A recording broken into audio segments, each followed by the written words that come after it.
Buong suntay, nakakasuka ka. Kita ko si Ann Curtis, ang ganda-ganda pala niya. You know, may desire sa loob ko na nag-init talaga. At na-imagine ko na lang kung anong pwedeng mangyari. Pero siyempre, hanggang imagination na lang yun. Basin mag-init, nagsamot ng imuha og dauban ta na. Type nyo nga sa comments kung ano yung mga nai-imagine yung gawin sa taong to nang marinig nyo yung mga sinabi niyang kababuyan. Congressman ka, halal na opisyal ka to represent the people, your constituents, tapos ganyan ka kababoy. Sorry. No offense to the pigs. I respect animals but never, ever the likes of this thing. Nakakainsulto para sa mga hayop ang ikumpara sila sa mga tulad neto. In fact, wala naman ako doon sa Shangri-La. Ang sinasabi ko lang, At first, sabi mo, nakita mo. Tapos ngayon, that you're facing the backlash, biglang bawi.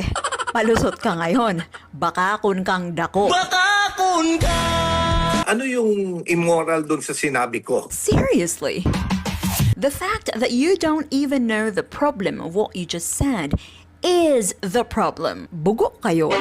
Ang atong ginahisgutan diri dili man ang tungkol sa imagination being a crime. Hindi natin pinagtatalunan dito kung krimen ba ang imagination. May pa-context pa kayong nalalaman. Context sa imong kigul kagwanga ka. Context is congressman ka. Context is nasa formal na pagdinig ka representing your constituents. Context is respeto sa kapwa-tao, respeto sa kababaihan. Niagi ba akas bilahan sa imong inahanon niyo wa kay respeto sa mga babae? The moment na sinalita mo na yung imagination mong kalibugan mo na yan, that's no longer just your imagination.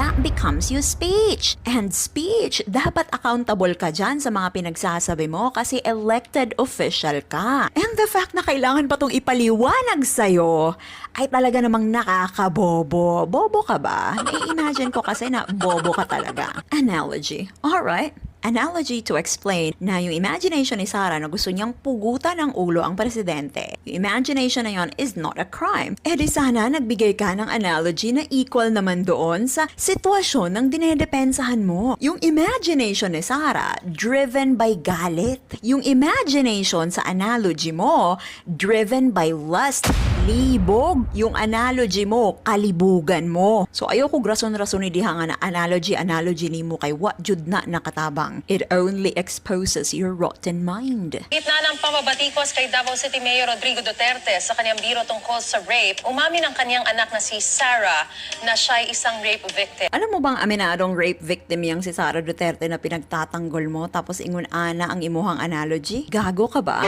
Syempre hindi. Bastos ka lang talaga.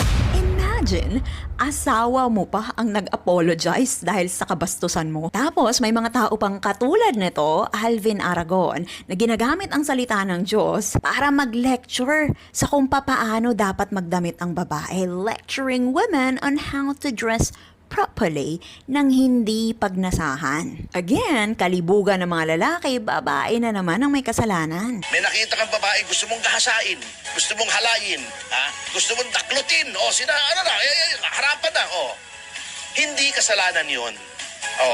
Yan, yung kapatid, pumanat pa.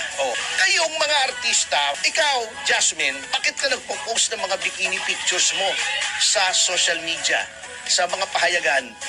Hindi ba para ikaw ay pagnasahan?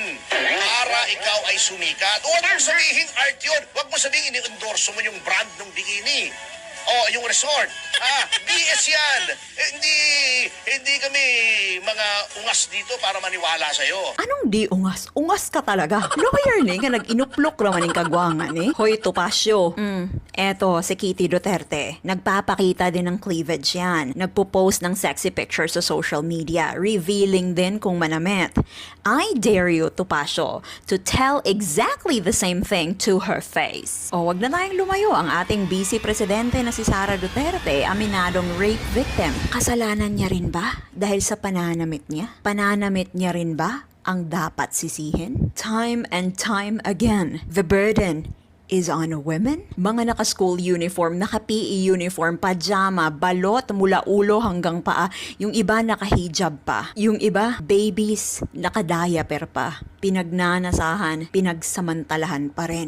Kayo itong malilibog pero nasa babae pa din ang burden. Nasa babae pa rin ang blame. You do not tell girls or women how to dress properly. You teach yourselves restraint. You teach yourselves respect. Dahil kayo ang wala nun. Kung di ninyo makontrol ang inyong kahangol, ipaputol na, ipatali, para impas. Sa usaping ito, we all trace back to the Duterte legacy. Duterte na ginagawang biro ang rape. Duterte na gusto mamusil o bisong sa mga babae. Duterte nga di kapugong sa iyang lagay o gihang tudlo nga nangulkog sa ilang katabang samtang tulog ni. Kaya Pilipinas, wag nang magtataka kung ang mga kabataan natin ay lalaki na biro na lang ang tingin sa rape. Wag nang magtataka kung ang kabataan natin ay lalaking bastos mag-isip, bastos ang bibig, at objects of desire na lang ang tingin sa kababaihan.